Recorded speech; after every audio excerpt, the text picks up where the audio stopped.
ഒന്ന് പേടിയാണ്. കാരണം പൈസയുടെ കാര്യം ഫിനാൻസൊക്കെ എന്ന് പറഞ്ഞാൽ എന്തോ ഇല്ല ഫിനാൻഷ്യൽ മാനേജ്മെൻറ്റോ അല്ലെ പൈസ കൈകാര്യം ചെയ്യുന്ന കാര്യത്തിലൊക്കെ അതൊക്കെ എന്തോ റോക്കറ്റ് സയൻസ് ആണെന്നുള്ളൊരു ചിന്തയൊക്കെ കാരണം പൊതുവെ അച്ഛന്മാരെ അത് ഏൽപ്പിക്കും. ജീവിതത്തിലെ ഒരു കാലയളവിൽ പോലും അവർക്ക് സ്വന്തം ഫിനാൻസും സ്വന്തം ഏണിങ്സും ഒക്കെ സ്വയം മാനേജ് ചെയ്ത് കൊണ്ടുപോകേണ്ട ഒരു ഇതിലേക്ക് അതിനുള്ള ധൈര്യമോ അല്ലെങ്കിൽ കേപ്പബിലിറ്റിയോ ഒക്കെ വന്നിട്ടില്ല. ഒരു മലയാളി സ്ത്രീയെ സംബന്ധിച്ചായാലും പുരുഷനെ സംബന്ധിച്ചായാലും നമ്മളൊന്നും ആരും പരമ്പരാഗതമായ സ്വത്തോ സമ്പാദ്യമായിട്ടൊന്നും ജീവിതം തുടങ്ങുന്നവരല്ല. ഫിനാൻഷ്യൽ ഗോൾസ് അച്ചീവ് ചെയ്യാനായിട്ട് നമുക്ക് സ്ട്രെങ്ത് തരുന്നതെന്ന് പറഞ്ഞാൽ ഒരിക്കലും നമ്മുടെ ഏണിംഗ് അല്ല, നമ്മുടെ ഇൻകം അല്ല.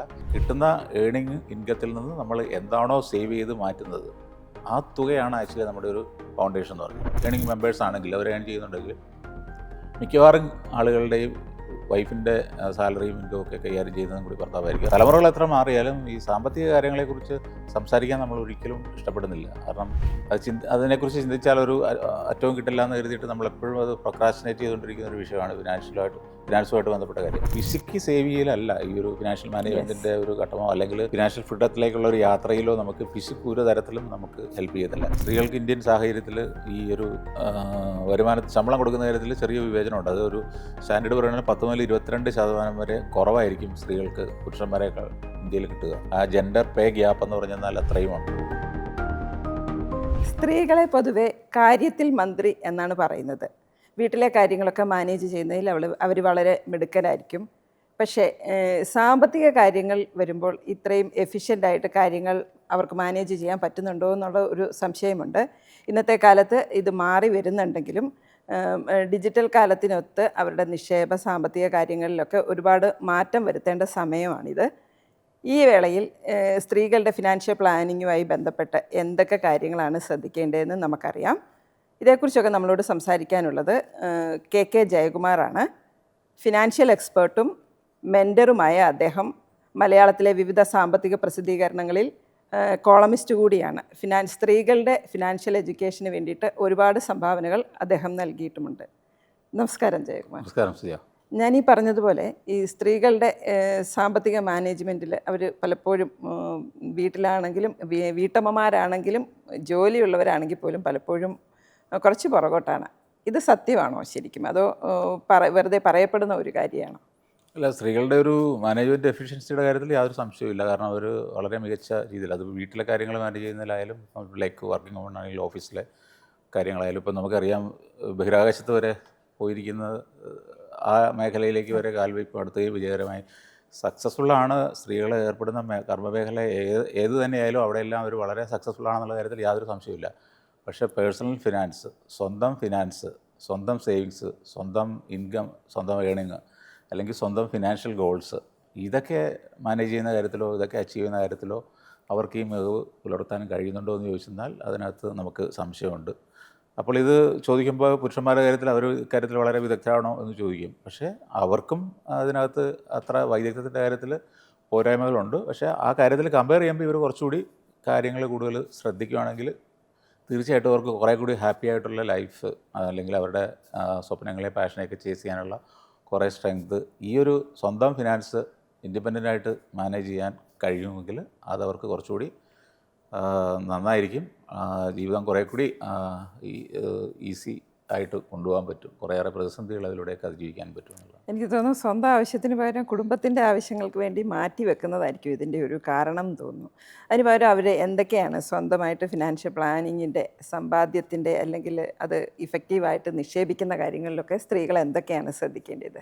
ഇപ്പം അവരെ സംബന്ധിച്ചിടത്തോളം ഏതെങ്കിലും ഒരു സേവിങ്സിൻ്റെ കാര്യത്തിലോ നിക്ഷേപത്തിൻ്റെ കാര്യത്തിലോ ഒക്കെയുള്ള ഒരു ഇൻഹിബിഷനാണ്. ഇപ്പോൾ പൊതുവേ സ്ത്രീകളുടെ കാര്യത്തിൽ അവർ വരുമാനം ഉണ്ടാക്കി തുടങ്ങുന്ന സമയത്താണെങ്കിൽ അത് മിക്കവാറും കൈകാര്യം ചെയ്യുക അച്ഛന്മാരായിരിക്കും. അല്ലെങ്കിൽ ഇപ്പോഴത്തെ ജനറേഷനകത്ത് കുറേ മാറ്റമൊക്കെ വന്നിട്ടുണ്ട്. എന്നാലും പൊതുവേ സ്ത്രീകൾ ഏൺ ചെയ്യുകയും അവർ വളരെ നന്നായിട്ട് മുഖ്യധാരയിൽ വന്ന് വർക്ക് ചെയ്യുകയും ചെയ്യുന്ന സമയത്തുമൊക്കെ അവരുടെ ഇൻകം അവർക്ക് സ്വയം മാനേജ് ചെയ്യുന്ന കാര്യത്തിൽ അവർക്ക് ഒരുപാട് ഒന്ന് പേടിയാണ്. കാരണം പൈസയുടെ കാര്യം ഫിനാൻസൊക്കെ എന്ന് പറഞ്ഞാൽ എന്തോ ഇല്ല ഫിനാൻഷ്യൽ മാനേജ്മെൻറ്റോ അല്ലെ പൈസ കൈകാര്യം ചെയ്യുന്ന കാര്യത്തിലൊക്കെ അതൊക്കെ എന്തോ റോക്കറ്റ് സയൻസ് ആണെന്നുള്ളൊരു ചിന്തയൊക്കെ കാരണം പൊതുവെ അച്ഛന്മാരെ അത് ഏൽപ്പിക്കും. അത് കഴിഞ്ഞ് അവർ മാരേജ് കഴിയുമ്പോഴത്തേക്ക് ആ റോള് ഏറ്റെടുക്കുക മിക്കവാറും ഭർത്താക്കന്മാരായിരിക്കും.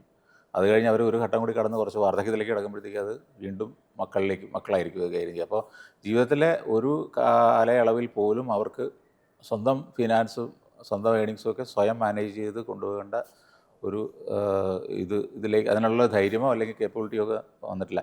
ഇത് ഒരു ഫാമിലിയായിട്ട് ജീവിക്കുന്ന ഒരു സ്ത്രീയുടെ കാര്യത്തിലാണ്. നേരെ മറിച്ച് ഇൻഡിപെൻഡൻ്റായിട്ട് സ്വതന്ത്രമായിട്ട് ജീവിക്കുന്ന ആളെ സംബന്ധിച്ചാണെങ്കിൽ അത് പിന്നെ സ്വയം മാനേജ് ചെയ്തല്ലേ പറ്റുള്ളൂ. പക്ഷേ അവിടെയും ഈ വൈദഗ്ധ്യത്തിനകത്ത് കുറച്ച് പ്രശ്നങ്ങളുണ്ട്.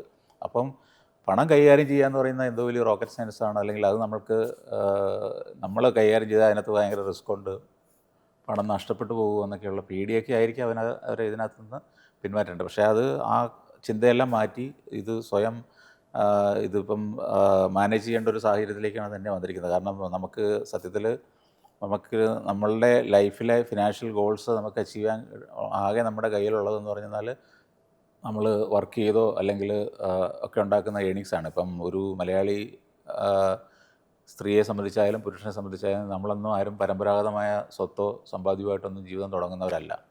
അപ്പോൾ നമ്മൾക്ക് അതിന് ഏണിംഗ് ഉണ്ടാവണം. അതിനൊന്നെങ്കിൽ നമുക്ക് ഒരു എംപ്ലോയി ആയിട്ട് എവിടെയെങ്കിലും ഇത് ചെയ്യാം, അതല്ലെങ്കിൽ നമുക്കൊരു പ്രൊഫഷണലാകാം, ലൈക്ക് അഡ്വക്കേറ്റോ ഡോക്ടറോ ചാർട്ടേഡ് അക്കൗണ്ടൻറ്റോ പോലുള്ള ഒരു പ്രൊഫഷണലാകാം.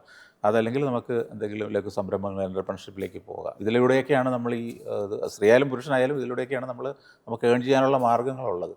അപ്പോൾ ഇതിൽ നിന്ന് ഇപ്പം നമ്മൾ ഏൺ ചെയ്തുകൊണ്ട് മാത്രം കാര്യമല്ല. നമുക്കൊരു ഫിനാൻഷ്യലി ഇൻഡിപെൻഡൻ്റ് ആവണമെന്ന് പറഞ്ഞാൽ നമ്മൾ ഏൺ ചെയ്തിട്ട് മാത്രം കാര്യമില്ല. ആക്ച്വലി നമ്മളെ ഫിനാൻഷ്യൽ ഗോൾസ് അച്ചീവ് ചെയ്യാനായിട്ട് നമുക്ക് സ്ട്രെങ്ത് തരുന്നതെന്ന് പറഞ്ഞാൽ ഒരിക്കലും നമ്മുടെ ഏണിംഗ് അല്ല, നമ്മുടെ ഇൻകം അല്ല. കിട്ടുന്ന ഇൻകത്തിൽ നിന്ന് നമ്മൾ എന്താണോ സേവ് ചെയ്ത് മാറ്റുന്നത് ആ തുകയാണ് ആക്ച്വലി നമ്മുടെ ഒരു ഫൗണ്ടേഷൻ എന്ന് പറയുന്നത്. അപ്പോൾ ആ തുക ഉപയോഗിച്ചിട്ട് വേണം നമ്മൾ ഭാവിയിലെ നമ്മുടെ ഫിനാൻഷ്യൽ ഗോൾസ് അച്ചീവ് ചെയ്യാനായിട്ടുള്ള ഒരു ഒരു ഒരു ഒരു ഒരു പണം അല്ലെങ്കിൽ ഒരു കോർപ്പസ് അല്ലെങ്കിൽ ഒരു ഫണ്ട് നമുക്ക് സ്വരുക്കിയിട്ടുണ്ട്. അപ്പോൾ അതിനുള്ള പല വഴികളെന്ന് പറഞ്ഞാൽ ഈ ഒരു എംപ്ലോയിയെ സംബന്ധിച്ചായാലും അല്ലെങ്കിൽ ഒരു പ്രൊഫഷണലെ സംബന്ധിച്ചായാലും, ഇപ്പോൾ എൻ്റർപ്രനറെ സംബന്ധിച്ചാണെങ്കിൽ അയാൾക്ക് ആ പൈസ അയാളുടെ ബിസിനസ്സിൽ തന്നെ ഇൻവെസ്റ്റ് ചെയ്ത് അതിനെ വലിയ ഗ്രോത്തിലേക്ക് കൊണ്ടുപോകാം. ഒരു പ്രൊഫഷണലെ സംബന്ധിച്ചാണെങ്കിലും അയാൾക്ക് അത് കുറേ കൂടി ഗ്രോ ചെയ്യിപ്പിച്ചിട്ട് അയാൾക്ക് ആ പ്രൊഫഷൻ കുറേ കൂടി ഡെവലപ്പ് ചെയ്ത് ഒരു ഇൻസ്റ്റിറ്റ്യൂഷനായിട്ടൊക്കെ ബിൽഡപ്പ് ചെയ്യാം. പക്ഷേ ഭൂരിഭാഗം സ്ത്രീകളും മലയാളി സ്ത്രീകളെ സംബന്ധിച്ച് നോക്കുകയാണെങ്കിൽ അവരെല്ലാം സാലറീഡ് ഇൻകം ഇതിൽ പെടുന്ന ആൾക്കാരാണ്. അവർ ലൈഫ് തുടങ്ങുന്നത് തന്നെ ഒരു ജോലി ചെയ്തുകൊണ്ടായിരിക്കും, ലൈഫ് അവസാനിക്കുന്നതും അതുപോലെ തന്നെ ആ ജോലിയിൽ നിന്ന് റിട്ടയർ ചെയ്തതിന് ശേഷം. അവർക്ക് ഈ പറഞ്ഞതുപോലുള്ള മറ്റൊരു ലെവലിലേക്ക് എക്സ്പാൻഡ് ചെയ്ത് പോകാനുള്ള ഒരു ഓപ്പർച്യൂണിറ്റി ഇല്ല. അപ്പോൾ നമ്മളുടെ ഈ ഒരു ചർച്ച ആ സാലറീഡ് ഇൻകം അല്ലെങ്കിൽ സാലറീഡ് ആയിട്ടുള്ള വുമണിൻ്റെ കാര്യത്തിലേക്ക് നമ്മൾ ഒന്ന് ചുരുക്കി കൊണ്ടുവന്നു കഴിഞ്ഞാൽ അവരെ സംബന്ധിച്ച് അവർ കിട്ടുന്ന സാലറിയിൽ നിന്ന് അല്ലെങ്കിൽ അവരുണ്ടാക്കുന്ന വരുമാനത്തിൽ നിന്ന് മിച്ചം പിടിക്കുന്ന ഈ ഒരു സമ്പാദ്യമാണ് അവരുടെ ഒരു ഇതെന്ന് പറഞ്ഞാൽ. അപ്പം ഇപ്പം ആ ഇൻകം നമ്മൾ സ്ത്രീകൾ സ്വന്തമായിട്ട് മാനേജ് ചെയ്ത് ഇൻഡിപെൻഡൻ്റായ ഡിസിഷൻ എടുത്ത് അങ്ങനെ കൊണ്ടുപോകുന്നതായിരിക്കും ഏറ്റവും അവർക്ക് ഭാവിയിലേക്കുള്ള വലിയൊരു ചുവടുവയ്പ്പിന് സഹായമാകുക. നമുക്ക് എങ്ങനെ അതിന് തയ്യാറെടുക്കാൻ പറ്റുക? അതായത് ഇപ്പോൾ നമുക്ക് സ്വന്തമായിട്ട് ഇൻകം ഉണ്ട്. ഇനി വീട്ടമ്മമാരാണെങ്കിൽ അവർക്ക് വീട്ടിലിരുന്നും ഇൻകം ഉണ്ടാക്കാനുള്ള ഒരുപാട് മാർഗ്ഗം ഇപ്പോഴുണ്ട്. സർക്കാർ തന്നെ അതിന് ഒരുപാട് സഹായങ്ങൾ ചെയ്യുന്നുണ്ട്. അങ്ങനെ നമ്മൾ നമ്മുടേതായിട്ടുള്ള ഒരു ഇൻകം വന്നു കഴിഞ്ഞാൽ നമുക്കതെങ്ങനെയാണ് സേവ് ചെയ്യാൻ, എന്തൊക്കെ ബേസിക്കായിട്ട് എന്തൊക്കെ സ്റ്റെപ്സാണ് എടുക്കേണ്ടത്, സേവ് ചെയ്യാൻ അതുപോലെ തന്നെ കാലക്രമേണ ഇൻവെസ്റ്റ്മെൻറ്റിലേക്ക് കടക്കാനും ഒക്കെ അവരെങ്ങനെയാണ് തയ്യാറെടുക്കേണ്ടത്? പ്രത്യേകിച്ച് ഫിനാൻഷ്യൽ ഫ്രീഡം ഫോർ വിമൺ എന്നുള്ള ഒരു കൺസെപ്റ്റ് തന്നെ ഇപ്പോൾ വളരെ ട്രെൻഡിങ് ആയിട്ടുള്ള ഒരു സബ്ജക്റ്റാണ്. എങ്ങനെയാണ് അവർക്ക്, പലർക്കും അറിയായിരിക്കും ഒരുപാട് കാര്യങ്ങളൊക്കെ അവരിങ്ങനെ ചെയ്യുന്നുമുണ്ടാവും, പേഴ്സണലി ഒക്കെ ചെയ്യുന്നുമുണ്ടാവും, എങ്കിലും കുറച്ചുകൂടെ ഇഫക്റ്റീവായിട്ടൊരു തയ്യാറെടുപ്പ് എങ്ങനെ നടത്താൻ പറ്റും? ഇപ്പോൾ ഫിനാൻഷ്യൽ ഫ്രീഡം ഫോർ വുമൺ ഇപ്പം സുജ പറഞ്ഞ പോലെ തന്നെ അത് വളരെ ട്രെൻഡിങ് ആയിട്ടുള്ളതാണ്, ആളുകൾ അത് ശീലിച്ച് വരുന്നുണ്ട്. പക്ഷേ അത് നമ്മൾക്ക് നോക്കുമ്പോഴത്തേക്ക് അതിപ്പോഴും സ്ത്രീകൾ അതിലേക്ക് വളരെ എന്താ പറയുക, അതൊരു വലിയൊരു പവർഫുള്ളായിട്ട് അവരുടെ ലൈഫിൽ പ്രകാശം പരത്തുന്ന ഒരു ഘടകമാണെന്ന് മനസ്സിലാക്കിയതിലേക്ക് വന്ന് തുടങ്ങിയിട്ടില്ല. പക്ഷേ പല ചെറിയ രീതിയിൽ അത് ആളുകൾ ഇത് ചെയ്യുന്നുണ്ട്. പക്ഷേ ഫിനാൻഷ്യൽ ഫ്രീഡം ഫോർ വുമൺ അല്ലെങ്കിൽ ഫിനാൻഷ്യൽ ഫ്രീഡം എന്ന് പറഞ്ഞ വാക്ക് തന്നെ ഇപ്പോൾ വളരെ തെറ്റായ അർത്ഥത്തിലൊക്കെ ഉപയോഗിക്കുന്നുണ്ട്. ഒരുപാട് ഇതിപ്പോൾ ആ വേർഡും ആ ഒരു ഇതുമൊക്കെ കൂടുതൽ പ്രൊമോട്ട് ചെയ്യുന്നവർ പ്യൂർലി സ്റ്റോക്കിലും മ്യൂച്വൽ ഫണ്ടിലൊക്കെ ഇൻവെസ്റ്റ് ചെയ്യാൻ വേണ്ടിയിട്ട് ആളുകളെ പ്രേരിപ്പിക്കുന്നതിൻ്റെ ഒരു ഇതായിട്ട് അതൊക്കെ കണക്കാക്കി അങ്ങനെ ഇതിലേക്ക് കൊണ്ടുപോകുന്നുണ്ട്. ആക്ച്വലി ഫിനാൻഷ്യൽ ഫ്രീഡം എന്ന് പറയുന്നതിനകത്ത് ഫിനാൻസും ഫ്രീഡവും മാത്രമല്ല അതിനകത്തുള്ളത്, അല്ലെങ്കിൽ അത് മാത്രമല്ല, അത് അതിനകത്ത് വളരെ കുറവാണ്. അത് ആക്ച്വലി ഇപ്പോൾ സ്ത്രീകളുടെ ഫിനാൻഷ്യൽ ഫ്രീഡം എന്നതിനെക്കുറിച്ച് നമ്മൾ നോക്കിയാൽ അവരെ നല്ല ക്യാരക്ടറുള്ളവരും നല്ല ഐഡൻറ്റിറ്റി ഉള്ളവരുമായിട്ട് രൂപപ്പെടുത്തുന്ന, അവർക്ക് സ്വന്തം കാലിൽ നിന്ന് വളരെ ശക്തമായ തീരുമാനങ്ങൾ എടുക്കാൻ അവരെ പ്രേരിപ്പിക്കുന്ന, അവരുടെ പാഷനും സ്വപ്നങ്ങളും ഒക്കെ ചേസ് ചെയ്യാനായിട്ട് അവർക്കൊരു സ്ട്രെങ്ത് നൽകുന്ന, നല്ല ഒരു ഹാപ്പി ലൈഫ് സമാധാനത്തോടെ നയിക്കാൻ പറ്റുന്ന ഒരു പ്രക്രിയയാണ് ഈ ഫിനാൻഷ്യൽ ഫ്രീഡം എന്ന് പറഞ്ഞാൽ. അത് പ്യുവർലി വെറും സേവ് ചെയ്യുന്നതിനെക്കുറിച്ചുള്ള ഒരു സംഭവം മാത്രമല്ല, അല്ലെങ്കിൽ അത് എവിടെയെങ്കിലുമൊക്കെ ഇൻവെസ്റ്റ് ചെയ്യുന്നതിനെക്കുറിച്ച് മാത്രമുള്ളത്, അല്ലെങ്കിൽ ഈ സ്റ്റോക്ക് മ്യൂച്വൽ ഫണ്ട് പോലുള്ള ഫിനാൻഷ്യൽ അസറ്റുകളിലെ മാത്രമായിട്ട് ഇൻവെസ്റ്റ് ചെയ്യുന്നതിനെക്കുറിച്ച് മാത്രമുള്ളതല്ല. ഇത് എല്ലാം ഉണ്ട്. അതിനകത്ത് അവരുടെ ഹെൽത്ത് നന്നായിട്ട് മെയിൻറ്റെയിൻ ചെയ്യേണ്ടതിൻ്റെ ഒരു ആവശ്യകത ഈ ഫിനാൻഷ്യൽ ഫ്രീഡത്തിൽ വരും. അവരുടെ ആറ്റിറ്റ്യൂഡ് പോസിറ്റീവായിട്ട് കീപ്പ് ചെയ്യേണ്ടതിൻ്റെയും ഡെവലപ്പ് ചെയ്യേണ്ടതിൻ്റെയും ഒക്കെ ആവശ്യകത അതിനകത്ത് വരും. അതുപോലെ ഇൻ്റർപേഴ്സണൽ സ്കില്ലുകളൊക്കെ ഡെവലപ്പ് ചെയ്യുന്നതിനും ആളുകളോടുള്ള റിലേഷൻഷിപ്പ് കീപ്പ് ചെയ്യുന്നതിനകത്തും അത് പോസിറ്റീവായിട്ട് കൊണ്ടു നടക്കുന്നതിൻ്റെ ആവശ്യകതകളൊക്കെ വരും. അതിൻ്റെ കൂടെ ഈ സ്വന്തം ഫിനാൻസ് സ്വയം മാനേജ് ചെയ്ത് അതുമേൽ ഇൻഡിപെൻഡൻറ്റ് തീരുമാനം എടുത്ത് ഡിസിഷൻ എടുക്കുന്ന അതും ഒക്കെ ഇതിൻ്റെ കൂടെ വരും. അപ്പോൾ ഇതൊരു ടോട്ടൽ ഒരു ലൈഫ് ചേഞ്ചിങ് ഒരു പ്രോസസ്സാണ്. അത് പ്യുവർലി വെറും സേവിങ്സോ ഇൻവെസ്റ്റ്മെൻറ്റോ മാത്രമല്ല, പക്ഷേ അതിനകത്തൊരു ഘടകമാണ്. കാരണം നമ്മളെ സംബന്ധിച്ച് നമ്മുടെ ലൈഫ് മുമ്പോട്ട് കൊണ്ടുപോകാനായിട്ട് അതിനകത്ത് ഇൻകവും സേവിങ്സും ഉള്ള കാര്യങ്ങളെല്ലാം അതിനകത്ത് വരുമല്ലോ. അപ്പോൾ ഇതിനെന്താ ചെയ്യേണ്ടതെന്ന് ചിന്തിക്കുന്നതിനെക്കുറിച്ച് നമുക്ക് പറയുന്നതിന് മുമ്പ് നമുക്ക് ഇപ്പോഴത്തെ പ്രസൻറ്റ് സിറ്റുവേഷൻ എന്താണെന്നൊന്ന് ഒന്ന് ചർച്ച ചെയ്യുന്നത് വളരെ നന്നായിരിക്കും. ഇപ്പം ഇപ്പം ഭാര്യയും ഭർത്താവും ഏണിംഗ് മെമ്പേഴ്സ് ആണെങ്കിൽ, അവർ ഏൺ ചെയ്യുന്നുണ്ടെങ്കിൽ മിക്കവാറും ആളുകളുടെയും വൈഫിൻ്റെ സാലറിയും ഇൻകവും ഒക്കെ കൈകാര്യം ചെയ്യുന്നതും കൂടി ഭർത്താവായിരിക്കും. അത് നേരത്തെ ഞാൻ പറഞ്ഞ ഒരു ഇൻഹിബിഷൻ കൊണ്ടോ ഒരു തോട്ട് പ്രോസസ്സിൽ വരുന്ന ഇതുകൊണ്ട് ഞാനതൊറ്റയ്ക്ക് കൈകാര്യം ചെയ്താൽ ശരിയാവില്ല എന്നുള്ളത് കൊണ്ട് ചിലപ്പോൾ അങ്ങനെ വളണ്ടറിലി ഇതാകുന്ന പുരുഷന്മാരുടെ ഭാഗത്ത് നിൽക്കുമ്പോൾ അവരത് അവരുടെ റൈറ്റായിട്ട് എടുക്കുന്നുണ്ടാവും. കാരണം ഇത് നമ്മൾ ഒരുമിച്ച് ജീവിക്കുകയാണ്, ഫിനാൻഷ്യൽ ഗോൾസ് എല്ലാം നമ്മുടേതാണ്. അപ്പോൾ പിന്നെ നമ്മൾ എന്തിനാണ് ഇൻഡിപെൻഡൻ്റ് ആയിട്ട് ഇത് ഫിനാൻസ് കൈകാര്യം ചെയ്തിട്ട് ഇപ്പം ചെയ്യേണ്ട ആവശ്യമില്ലല്ലോ എന്ന് പറഞ്ഞിട്ട് നമ്മൾ ഒരുമിച്ച് കൈകാര്യം ചെയ്യാം. അപ്പം വളരെ സ്നേഹത്തോടെ ഇരിക്കുമ്പോൾ അതൊക്കെ വളരെ നല്ലതായിരിക്കും. പക്ഷേ ചിലരുടെ കേസുകളിൽ നമ്മളിപ്പം ആളുകളുടെ കേസുകളൊക്കെ അനലൈസ് ചെയ്യുമ്പോൾ കാണുന്നതെന്ന് പറഞ്ഞാൽ, ഇപ്പോൾ ഉദാഹരണത്തിന് ഹൗസിംഗ് ലോൺ എടുക്കും. ഹസ്ബൻഡിൻ്റെയും വൈഫിൻ്റെയും പേരിലായിരിക്കും, രണ്ടുപേരുടെയും സാലറി സർട്ടിഫിക്കറ്റ് അല്ലെങ്കിൽ അത് വെച്ചിട്ടായിരിക്കും ഈ ഒരു ഹൗസിംഗ് ലോൺ എടുത്ത് നമ്മളൊരു വീട് വയ്ക്കുക. ഒരുപാട് കേസുകൾ എങ്ങനെ സംഭവിക്കുന്നത്, എത്ര ശതമാനം ആളുകൾ ആ വീട് രജിസ്റ്റർ ചെയ്യുന്നത് ജോയിൻ്റ് ആയിട്ടായിരിക്കും എന്ന് ആലോചിച്ച് നോക്കിയാൽ വളരെ ചുരുക്കമായിരിക്കും. അതെപ്പോഴും ഭർത്താവിൻ്റെ പേരിലായിരിക്കും ആ വീട് ചിലപ്പം രജിസ്റ്റർ ചെയ്യുക. ഇവർക്ക് ആ പ്രോപ്പർട്ടിയിലോ അല്ലെങ്കിൽ അതിനകത്തോ യാതൊരു ഇതും ഉണ്ടായിരിക്കും. അതിന് ഒരുപാട് സ്നേഹത്തിൻ്റെ സമയത്ത് എല്ലാം ഓക്കെ ആയി നോർമലായി ആയിട്ടിരിക്കുന്ന സമയത്ത് ഇതൊന്നും ഒരു വലിയ ഇഷ്യൂ ആവില്ല. പക്ഷേ അതിന് അങ്ങനെ ആവാൻ ചിലപ്പം ഒരുപാട് പ്രായോഗിക ബുദ്ധിമുട്ടുണ്ടാവും. എന്നെങ്കിൽ ആ പ്രോപ്പർട്ടി ഹസ്ബൻഡിൻ്റെ പേരിലായിരിക്കാം. അപ്പം അത് വൈഫിൻ്റെ പേരിലേക്ക് മാറ്റണമെങ്കിൽ ആ പ്രോപ്പർട്ടി തന്നെ ജോയിൻ്റായിട്ട് ഇത് ചെയ്യണം. പിന്നെ അങ്ങനെയുള്ള പ്രശ്നങ്ങളൊക്കെ ഉണ്ടാവാം. പക്ഷേ ഒരു ബ്രേക്കപ്പ് ഉണ്ടാവുകയാണെങ്കിലുള്ള പ്രശ്നമെന്ന് പറഞ്ഞാൽ ആ പ്രോപ്പർട്ടിയിൽ ഇവർക്ക് യാതൊരു അവകാശം ഉണ്ടാകും. ലോൺ ജോയിൻ്റായിട്ട് എടുത്തു എന്നതുകൊണ്ട് പ്രോപ്പർട്ടിയിലൊരു അവകാശം ഉണ്ടാകുന്നില്ല. ഇനി അത് ജോയിൻ്റായിട്ട് ലോൺ എടുത്ത് ഇനി അതിൻ്റെ റീപേയ്മെൻറ്റിൻ്റെ കേസിലും വളരെ രസകരമായി പലരുടെയും കേസുകളിൽ സംഭവിക്കുന്നത്. അപ്പോൾ ജോയിൻ്റായിട്ട് ലോൺ എടുത്തു. അപ്പോൾ മിക്കവാറും ഭർത്താക്കന്മാർ പറയും, ഒരു കാര്യം ചെയ്യാം, ഇതിൻ്റെ EMI ഞാൻ അടച്ചോളാം, വീട്ടു ചിലവുകൾ മുഴുവൻ നീ നോക്കിക്കോളൂ. ഓക്കെ, അത് ഹാപ്പിയായിട്ട് നമ്മൾ ഇത് ചെയ്യും. അപ്പം നമുക്കറിയാം ഹൗസിംഗ് ലോൺ എന്ന് പറഞ്ഞാൽ വളരെ ലോങ് ടൈം ലയബിലിറ്റിയാണ്. 25-30 വർഷം ഇവർ ഈ ഹസ്ബൻഡ് ആയിരിക്കും EMI അടയ്ക്കുക. അപ്പം അദ്ദേഹം ഒരു ഇഷ്യൂ ഉണ്ടാകുമ്പോഴത്തേക്ക് അദ്ദേഹം ആ ലോൺ റീപേയ്മെൻറ്റ് നടത്തിയതിനൊക്കെ കൃത്യമായിട്ട് കണക്കുള്ള സ്റ്റേറ്റ്മെൻറ്റുകൾ അദ്ദേഹത്തിൻ്റെ ഉണ്ടാകും. വൈഫ് ഈ വീട്ടു ചിലവ് നടത്തിയതിന് നമുക്കറിയാമല്ലോ, ഇന്നത്തെ വീട്ടു ചിലവെന്ന് പറഞ്ഞാൽ ഒരറ്റവും ഇല്ലാതെ എങ്ങനെ നീളുന്നത്, അതിനകത്തൊരു രേഖയും കാണില്ല, ഒന്നും കാണില്ല. അപ്പോൾ at the end of the ഇതിൽ ഏറ്റവും അവസാനം എത്തി നിൽക്കുന്നത് എന്താണെന്ന് പറഞ്ഞാൽ ഈ വൈഫ് സ്പെൻഡ് ചെയ്തതിനൊന്നും ഒരു കണക്കും ഉണ്ടാവില്ല. ഭർത്താവ് സ്പെൻഡ് ചെയ്തതിനകത്ത് കൃത്യമായിട്ടുള്ളൊരു കണക്ക് സ്റ്റേറ്റ്മെൻറ്റ്സും ഇതെല്ലാം ഉണ്ടാവും. അപ്പോൾ ഇങ്ങനെയാണ് ഇവരുടെ കുടുംബങ്ങളിൽ പലപ്പോഴും ഇവരുടെ ഇത് എല്ലാം ഓക്കെ ആയിട്ട് പോവുകയാണെങ്കിൽ ഇതൊന്നും ഒരു വലിയ ഇഷ്യൂ ഇല്ല.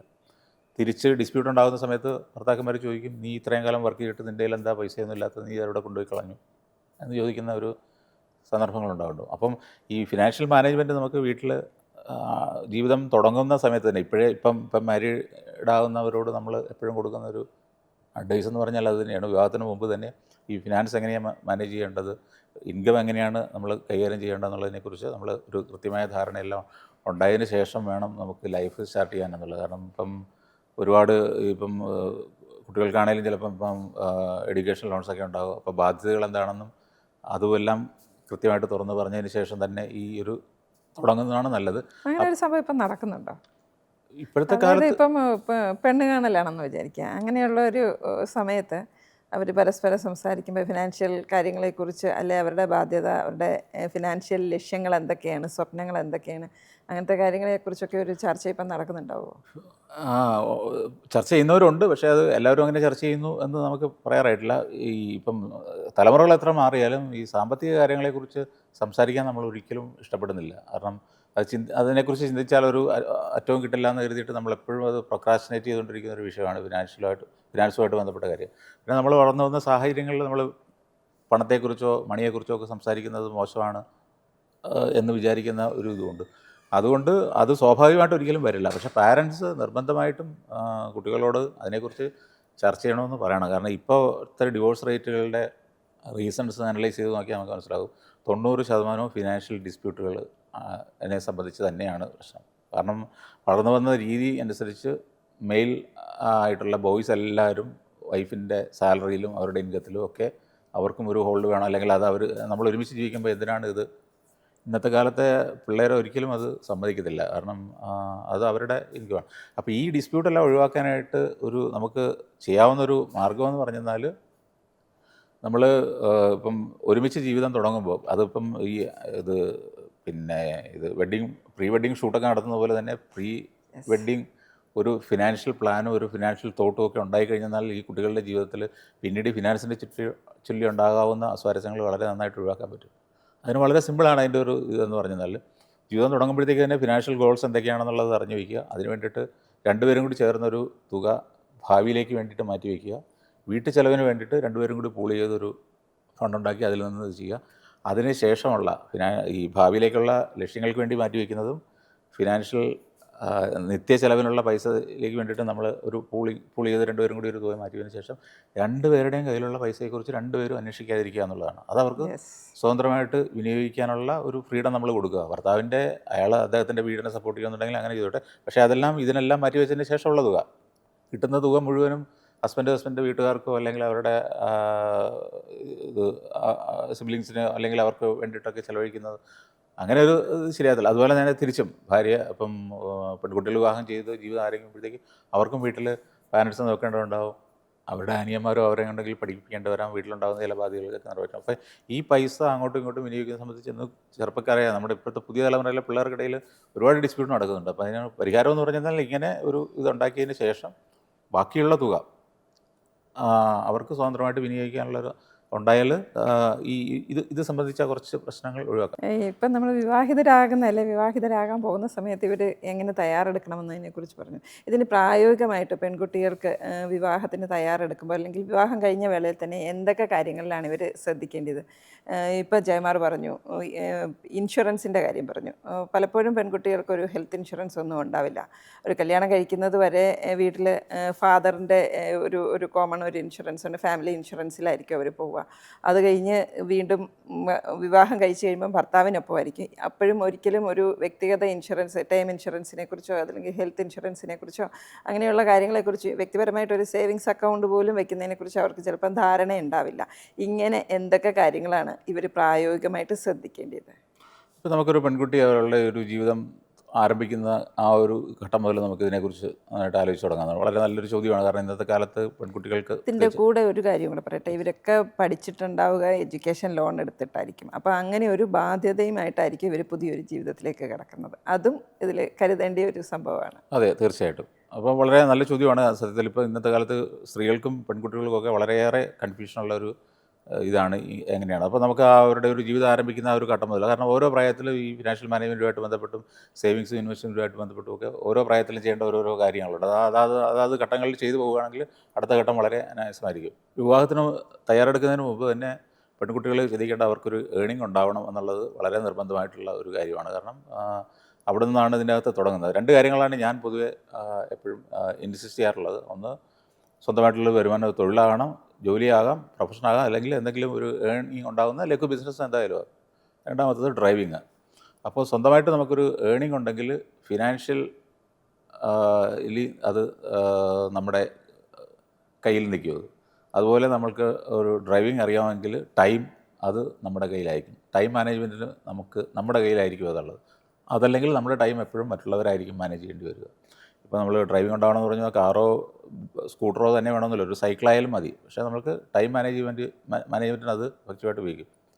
ഒരു പെൺകുട്ടിയുടെ ജീവിതത്തിൽ അതാരും അങ്ങനെ പറഞ്ഞു കേട്ടിട്ടില്ലാത്ത ഒരു കാര്യമാണ്. അതെ അതെ തീർച്ചയായിട്ടും അത് ഒരുപാട് പെൺകുട്ടികൾ ഇപ്പം യൂസ് ചെയ്യുന്നുണ്ട്, പക്ഷേ അതൊരു ടൈം മാനേജ്മെന്റിന് വളരെ ഇമ്പോർട്ടൻ്റ് ആയിട്ടുള്ള ഒരു കാര്യമാണെന്നുള്ളത് അങ്ങനെ അധികം പറഞ്ഞു കേട്ടിട്ടില്ല. വളരെ നല്ലൊരു സജഷൻ. അതെ അതെ ഓരോ സ്ഥലത്തേക്ക് എത്താനായിട്ട് നമ്മൾക്ക് മറ്റൊരു ട്രാൻസ്പോർട്ടേഷൻ മോഡിനെയും ആശ്രയിക്കേണ്ടി വരില്ലെങ്കിൽ ആ സമയം നമ്മുടെ കയ്യിലാണ്. നമുക്ക് ആ സമയം കണക്കാക്കി നമുക്ക് ഓഫീസിൽ നിന്ന് ഇറങ്ങാം. അല്ലെങ്കിൽ തന്നെ നമ്മൾ ഇപ്പം സ്ത്രീകളുടെയൊക്കെ പെൺകുട്ടികളുടെയും ജീവിതം എന്തായാലും മുമ്പോട്ട് പോയാലേ പറ്റുള്ളൂ.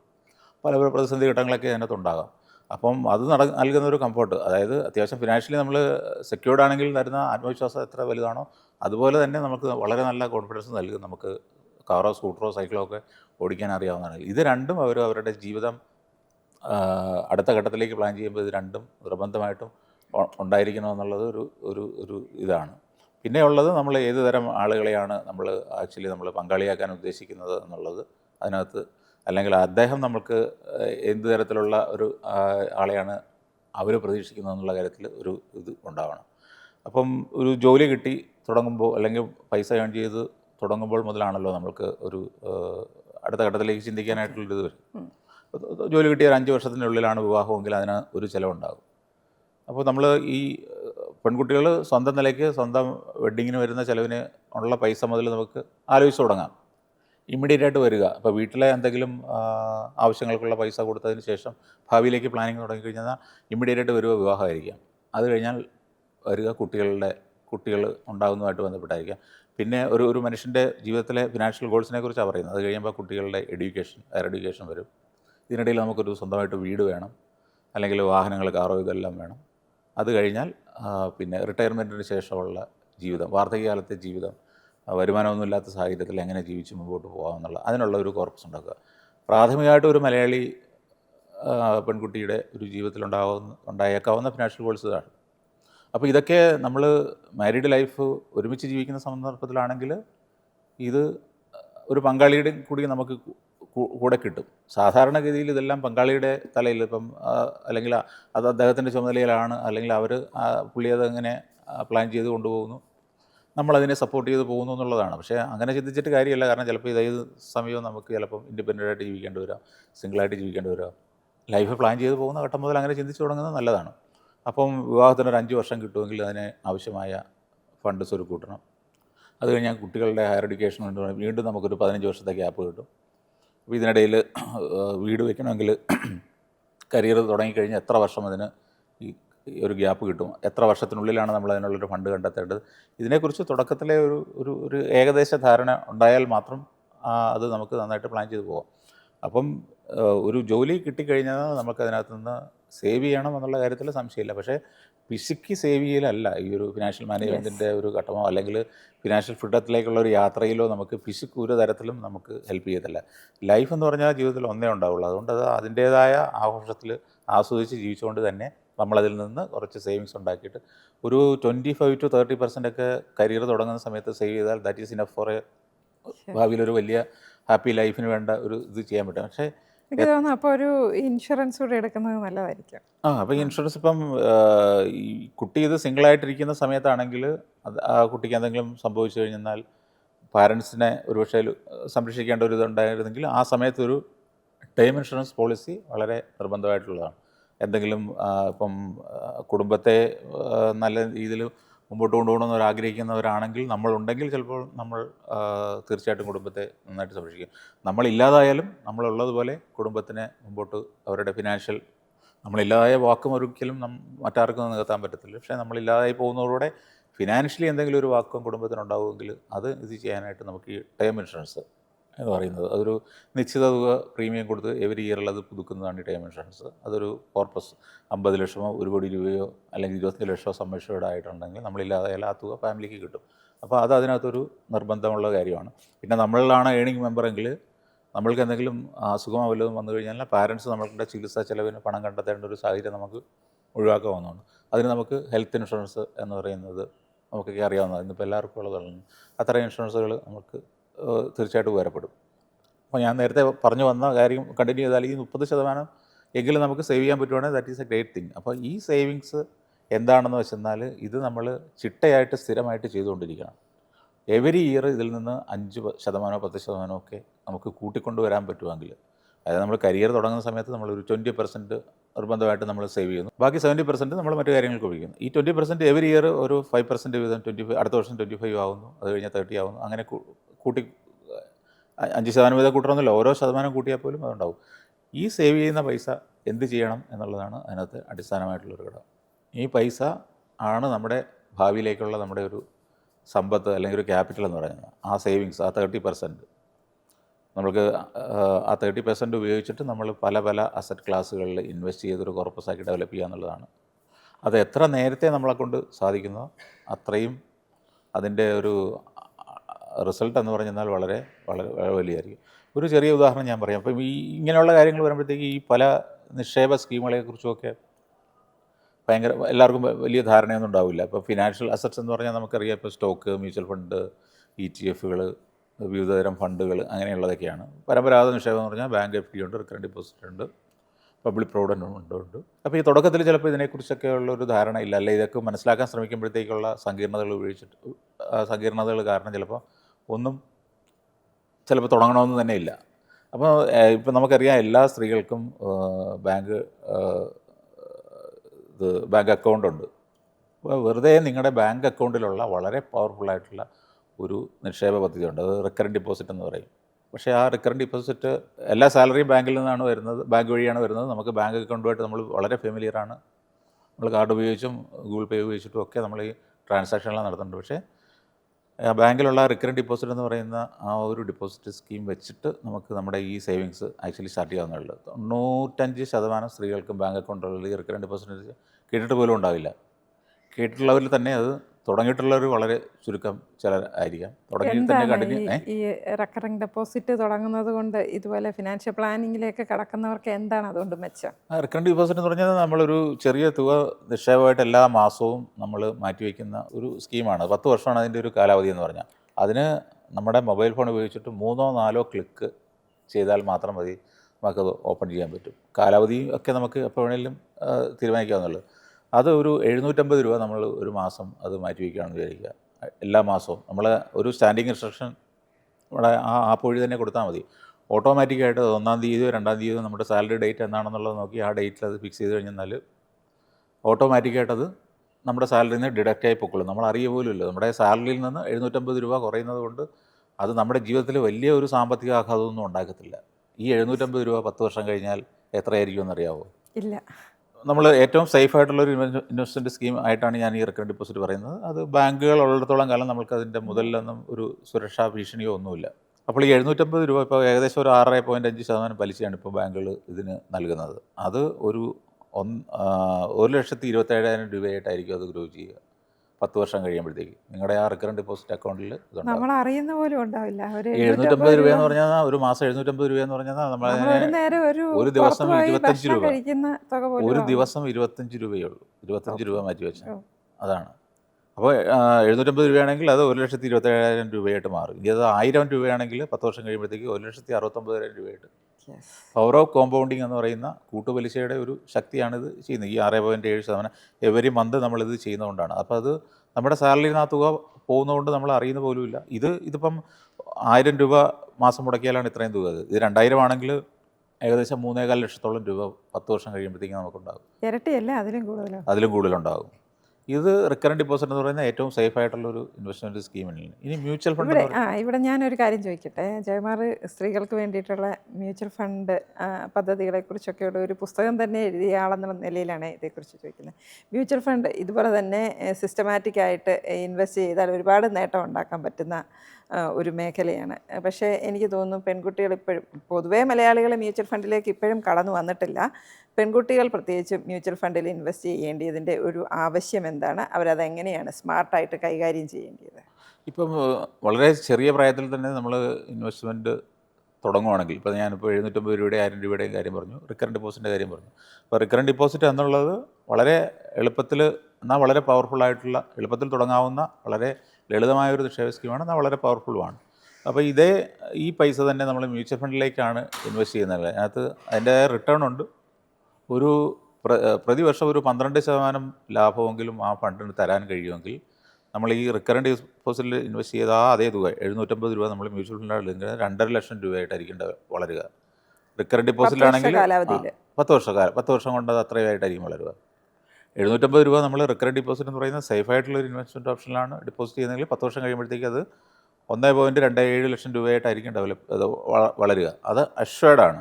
പക്ഷേ ഇത് മാർക്കറ്റിലെ ഓഹരി വിപണിയിലെ ഫ്ലക്ച്വേഷൻസ് അനുസരിച്ച് കൂടിയും കുറഞ്ഞിരിക്കും. എന്നാലും ഇന്ത്യയിലെ ഇതേവരെയുള്ള മ്യൂച്വൽ ഫണ്ട് റിട്ടേൺ നോക്കുമ്പോൾ 10 വർഷത്തെ ഒരു ലോങ് ടൈം കാലയളവിൽ 12% കൂടുതലും 20% വരെ റിട്ടേൺ തരുന്നുണ്ട് നമ്മൾ. ഞാനിതിൻ്റെ ഒരു കൺസർവേറ്റീവായിട്ടാണ് ഇത് റിട്ടേൺ കണക്കാക്കിയിരിക്കുന്നത്. 12% റിട്ടേൺ എന്നുള്ളത് അതൊരു ആവറേജ് ഇതാണ്.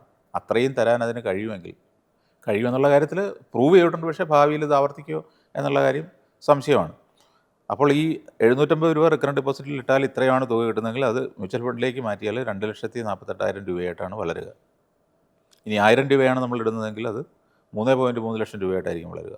ഇത് 10 വർഷത്തെ കാര്യമാണ് പറഞ്ഞാൽ. ഇതേ ഒരു 750 രൂപ നമ്മൾ 20 വർഷം തുടർച്ചയായിട്ട് എല്ലാ മാസവും ഇടുകയാണെങ്കിൽ നമുക്കത് 8.16 ലക്ഷം രൂപയായിട്ടായിരിക്കും അത് വളരുക. അതായത് 1000 രൂപ വീതം നമ്മൾ ഈ ഒരു എല്ലാ മാസവും ഇടുന്ന ഇത് ഇത്രയായിട്ടായിരിക്കും ഇത് വളരുക. 1000 രൂപയാണെങ്കിൽ നമ്മൾക്ക് 10.9 ലക്ഷം രൂപയായിട്ട് 20 വർഷം കൊണ്ട് ഇത് ചെയ്യും. ഒരു മാസം 1000 രൂപ വീതമാണ് നമ്മൾ മാറ്റി വയ്ക്കുന്നത്. ഇത്രയും വലിയൊരു കോർപ്പസ് ആയിട്ടാണ് ഇത് ചെയ്യുക. അപ്പോൾ 1000 മാറ്റി നമ്മളൊരു 5000 രൂപ വീതമാണ് മന്ത്ലി ഇത് ചെയ്യുന്നതെങ്കിൽ അത് 10 വർഷം കൊണ്ട് 40 ലക്ഷം രൂപയായിട്ടും 20 വർഷം കൊണ്ടത് 60 ലക്ഷം രൂപയായിട്ടുമാണ് വളരുക.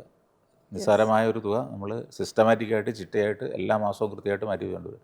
ഇത് 1000 രൂപ നമ്മൾ പെൺകുട്ടികളല്ല ആരായാലും വളരെ ചെറുതിലെ തന്നെ ഇത് തുടങ്ങിക്കഴിഞ്ഞാൽ ഈ നേട്ടം ഉറപ്പാണ്. യെസ്. ഇപ്പോൾ നിക്ഷേപങ്ങളൊക്കെ ജെൻഡർ ബയാസ്ഡ് അല്ല. അതിനകത്ത് സ്ത്രീകൾക്കോ പുരുഷന്മാർക്കോ ഒന്നുമില്ല. പക്ഷേ സ്ത്രീകളുടെ ജീവിതത്തിൽ സ്ത്രീകൾ എന്തായാലും ഇത് ശീലിച്ചിരിക്കണമെന്ന് പറയാനുള്ളൊരു പ്രധാന കാരണം എന്ന് പറഞ്ഞാൽ സ്ത്രീകൾക്ക് ഇന്ത്യൻ സാഹചര്യത്തിൽ ഈ ഒരു ശമ്പളം കൊടുക്കുന്ന കാര്യത്തിൽ ചെറിയ വിവേചനമുണ്ട്. അത് ഒരു സ്റ്റാൻഡേർഡ് പറയുന്നത് 10 മുതൽ 22% വരെ കുറവായിരിക്കും സ്ത്രീകൾക്ക് പുരുഷന്മാരെക്കാൾ ഇന്ത്യയിൽ കിട്ടുക. ആ ജെൻഡർ പേ ഗ്യാപ്പ് എന്ന് പറഞ്ഞാൽ അത്രയുമുണ്ട്. പിന്നെ ഉള്ളത് അവർക്ക് ലൈഫ് എക്സ്പെക്റ്റൻസി വളരെ കൂടുതലാണ്. പുരുഷന്മാരെക്കാൾ കൂടുതൽ കാലയളവ് ജീവിക്കുകയും ചെയ്യും. അതുകൊണ്ട് അവർക്ക് ഫിനാൻഷ്യൽ മാനേജ്മെൻറ്റ് വളരെ നിർബന്ധമാണ്. സ്വന്തമായിട്ടുണ്ടാക്കുന്ന ഫിനാൻസ് എഫക്റ്റീവായിട്ട് ഉപയോഗിച്ച് കുടുംബത്തിന് വേണ്ടിയിട്ടുണ്ടാക്കുന്നതിനോടൊപ്പം തന്നെ നമ്മൾ സ്വന്തം ഒരു കോർപ്പസ് ഉണ്ടാക്കുകയും സ്വന്തം കാര്യത്തിന് വേണ്ടി തന്നെ വിനിയോഗിക്കണമെന്നില്ല. പക്ഷേ സ്വന്തം പേരിലൊരു ഇൻവെസ്റ്റ്മെൻറ്റ് ഡെവലപ്പ് ചെയ്ത് കൊണ്ടുവരേണ്ടതും ഈ 2 കാരണങ്ങൾ കൊണ്ട് തന്നെ വളരെ അത്യാവശ്യമാണ്. പിന്നെ ലൈഫിലുണ്ടാകുന്ന ക്രൈസിസ്, ബ്രേക്കപ്പ് പോലുള്ള കാര്യങ്ങൾ ഒക്കെ അത് വേറൊരു അതിനെക്കുറിച്ച് മറ്റൊരു സന്ദർഭത്തിൽ സംസാരിക്കാം. അപ്പോൾ ഇത് മ്യൂച്വൽ ഫണ്ടിൻ്റെ കാര്യമാണ് ഇപ്പോൾ പറഞ്ഞു വന്നത്. അപ്പം ഇതിപ്പോൾ മ്യൂച്വൽ ഫണ്ട് എന്ന് പറഞ്ഞാൽ നമുക്കറിയാം, നമ്മൾക്ക് വേണ്ടിയിട്ടൊരു ഫണ്ട് ഹൗസ് നമ്മുടെ നിന്ന് പൈസ മൊബിലൈസ് ചെയ്തിട്ട് അവർ തന്നെ റിസർച്ച് ചെയ്ത് നല്ല ഓഹരികൾ കണ്ടുപിടിച്ചിട്ട് അതിനകത്ത് ഇൻവെസ്റ്റ് ചെയ്തിട്ട് ആ റിട്ടേണാണ് നമുക്ക് കിട്ടുന്നത്. ഇനി നമ്മൾക്ക് നേരിട്ട് ഡയറക്റ്റായിട്ട് ഓഹരികളെ കണ്ടുപിടിച്ച് അതിനകത്ത് ഇൻവെസ്റ്റ് ചെയ്യാൻ പറ്റുവാണെങ്കിൽ ഈ റിട്ടേൺ അതിനേക്കാൾ വളരെ മികച്ചതായിരിക്കും. നേരത്തെ പറഞ്ഞ പോലെ 750 രൂപ നമ്മൾക്ക് ഒരു നല്ല എഫക്റ്റീവായിട്ടുള്ള ഏതെങ്കിലും ഒരു കമ്പനിയുടെ സ്റ്റോക്ക് കണ്ടുപിടിച്ച് ഇൻവെസ്റ്റ് ചെയ്യാൻ പറ്റി. അതിൽ 10 വർഷം നമ്മളത് കണ്ടിന്യൂ ചെയ്യുകയാണെങ്കിൽ അത് ഏകദേശം 5 ലക്ഷം രൂപയായിട്ടായിരിക്കും വളരുക. ഈ 750 രൂപ അത് 1000 ആണ് നമ്മൾ മുടക്കുന്നതെങ്കിൽ അതൊരു 3.5, 6, 7 ലക്ഷം രൂപയായിട്ടത് വളരാനുള്ള സാധ്യതയുണ്ട്. അപ്പോൾ നമ്മൾ എനിക്ക് തോന്നുന്നു ഇപ്പോഴത്തെ പെൺകുട്ടികൾ മാത്രമല്ല, ഇപ്പോഴത്തെ ചെറുപ്പക്കാരൊക്കെ ഈ പുതിയ നിക്ഷേപ രീതി അനുസരിച്ച് ഷെയർ മാർക്കറ്റിൽ കുറച്ചുകൂടെ കാര്യമായിട്ട് ഇൻവെസ്റ്റ് ചെയ്യുന്നവരുണ്ടെന്ന് തോന്നുന്നു. അതെ. അപ്പോൾ ആ ബെനിഫിറ്റും അവർക്ക് എടുക്കാവുന്നതാണ്. അപ്പം ഞാൻ പറഞ്ഞു, ഈ ഇൻവെസ്റ്റ്മെൻറ്റ് സ്കീമുകളൊന്നും ജെൻഡർ ബയാസ്ഡ് അല്ലെങ്കിൽ പോലും സ്ത്രീകളുടെ സഹജമായിട്ടുള്ള ഈ പറയുന്ന ഫിനാൻഷ്യൽ മാനേജ്മെൻറ്റ് കപ്പാസിറ്റി, അവർക്കുള്ള ക്ഷമ, അല്ലെങ്കിൽ അവർക്ക് കാര്യങ്ങളെ വളരെ വേർതിരിച്ചറിയാനുള്ള ഒരു വിവേചന ഇതൊക്കെ ഉള്ളതുകൊണ്ട് അവർക്ക് ഏറ്റവും എഫക്റ്റീവായിട്ടുള്ളത് മ്യൂച്വൽ ഫണ്ട് തന്നെയാണെന്നാണ് പൊതുവേ ഉള്ള പല സ്റ്റഡികളും നോക്കുന്നത്. അപ്പോൾ അവർക്ക് മ്യൂച്വൽ ഫണ്ടിൽ അറിയേണ്ട എങ്ങനെ അവർക്കൊരു ഇൻവെസ്റ്റ്മെൻറ്റ് സ്റ്റാർട്ട് ചെയ്യാവുന്ന രീതിയിലുള്ള ഒരു പുസ്തകം കഴിഞ്ഞിടയ്ക്ക് എൻ്റേതായിട്ട് പബ്ലിഷ് ചെയ്തിരുന്നു. അപ്പം ഇതാണ് ആ പുസ്തകം. അപ്പോൾ ഇതിൽ കൃത്യമായിട്ടും വളരെ വ്യക്തമായിട്ട് ഇതിനകത്ത് പറഞ്ഞിട്ടുണ്ട് എങ്ങനെയാണ് ഒരു സ്ത്രീകളുടെ സാമ്പത്തിക ലക്ഷ്യങ്ങൾ നിറവേറ്റാൻ വേണ്ടിയിട്ട് അവർക്കൊരു കമ്പനിയനായിട്ട് എങ്ങനെയാണ് ഈ മ്യൂച്വൽ ഫണ്ടുകളെ കൊണ്ടുപോകാൻ കഴിയുക എന്നുള്ളത്. മ്യൂച്വൽ ഫണ്ട് വളരെ റിസ്ക്കുള്ള ഇൻവെസ്റ്റ്മെൻറ്റ് ഇത് തന്നെയാണ്. ഓഹരി വിപണിയിലെ കയറ്റങ്ങൾക്കനുസരിച്ച് അതിലെ മുതലിന് പോലും സംരക്ഷണം ഇല്ലാത്ത ഒരു ഇൻവെസ്റ്റ്മെൻറ്റ് സ്കീമാണെന്നുള്ള കാര്യവും ഈ സന്ദർഭത്തിൽ പറയേണ്ടതാണ്. പക്ഷേ അത് ആ റിസ്ക്കൊക്കെ നമുക്ക് എഫക്റ്റീവായിട്ട് മാനേജ് ചെയ്ത് നമുക്ക് ഇത് കൊണ്ടുപോകാവുന്നതേ ഉള്ളൂ. അപ്പോൾ ഇപ്പം നമുക്ക് റിസ്ക് എടുക്കാൻ ശേഷിയില്ലെങ്കിൽ നമുക്ക് ബാങ്ക് FD പോലുള്ളത്, പോസ്റ്റ് ഓഫീസ് സ്കീമുകൾ പോലുള്ളവയെ, പബ്ലിക് ചിട്ടിയും അതെ, ചിട്ടിയും നമുക്ക് ചിട്ടി എനിക്ക് തോന്നുന്നു ചിട്ടിയെക്കുറിച്ച് സ്ത്രീകളോട് പ്രത്യേകിച്ച് പറഞ്ഞു കൊടുക്കേണ്ട കാര്യമില്ല. പലരും അവർക്ക് ഇത് അവർ ചെല്ലുന്നതാണ്. നല്ല അതിനേക്കാൾ അത് നല്ലൊരു എഫക്റ്റീവും പവർഫുള്ളും ആയിട്ടുള്ള ഒരു ടൂൾ തന്നെയാണ്. ഒപ്പം തന്നെ ഞാൻ ഒരു കാര്യം കൂടി ചോദിക്കട്ടെ, സ്വർണത്തിൻ്റെ വില ഇങ്ങനെ കൂടിക്കൊണ്ടിരിക്കുകയാണ്. പെൺകുട്ടികളും സ്ത്രീകളുമാണ് പണ്ട് തൊട്ടേ സ്വർണം മാനേജ് ചെയ്യുന്നതിൽ ഭയങ്കര വിദഗ്ധരായിട്ടുള്ളവർ. ഈ സമയത്ത് ഈ മാറുന്ന സ്വർണത്തിൻ്റെ വില കൂടുന്നു, മാറുന്ന സാഹചര്യങ്ങൾ പെൺകുട്ടികൾ സ്വർണം നിക്ഷേപത്തിൽ എന്തൊക്കെയാണ് ശ്രദ്ധിക്കേണ്ടത്? അല്ല, സ്വർണ്ണത്തെ ഒരു നിക്ഷേപമായിട്ടാണ് കണക്കാക്കുന്നതെങ്കിൽ നമ്മൾ ഓർണമെൻറ്റ്സിൻ്റെ അളവ് കുറച്ചിട്ട് നമ്മൾ അതിനകത്ത് വേറെ ഇപ്പോൾ ഗോൾഡ് ETF, അത് ഗോൾഡ് ഫണ്ടുകൾ, ഇതാണ് നമുക്ക് ഇത് മറ്റ് മാർഗങ്ങളിൽ നമുക്ക് നിക്ഷേപിക്കാവുന്ന ഒരു നിക്ഷേപമായിട്ടാണെന്ന് കരുതുന്നതെങ്കിൽ ആ നിക്ഷേപം ഇപ്പം ഞാൻ പറഞ്ഞതുപോലെ ഇപ്പം പല നിക്ഷേപ സ്കീമുകളെക്കുറിച്ച് നമ്മൾ കണ്ടു. അതായത് സ്ത്രീകൾ സേവ് ചെയ്യുന്ന പൈസ ഭാവിയിലെ സാമ്പത്തിക ലക്ഷ്യങ്ങൾക്ക് വേണ്ടിയിട്ട് നമ്മൾ വിവിധ തരം സ്കീമുകളിൽ ഇൻവെസ്റ്റ് ചെയ്യണം. അതിൽ ഒരു പവർഫുൾ ടൂളിനെ കുറിച്ച് മാത്രം അല്ല, 2 എണ്ണമാണ് ഇപ്പോൾ പറഞ്ഞത്. അതിലൊന്ന് റിക്കറിംഗ് ഡിപ്പോസിറ്റ് പോലുള്ള, അല്ലെങ്കിൽ ബാങ്ക് FD പോലുള്ള, അല്ലെങ്കിൽ പബ്ലിക് പ്രോവിഡൻറ്റ് പോലുള്ള നിക്ഷേപ സ്കീമുകൾ. രണ്ടാമത്തത് മ്യൂച്വൽ ഫണ്ട്.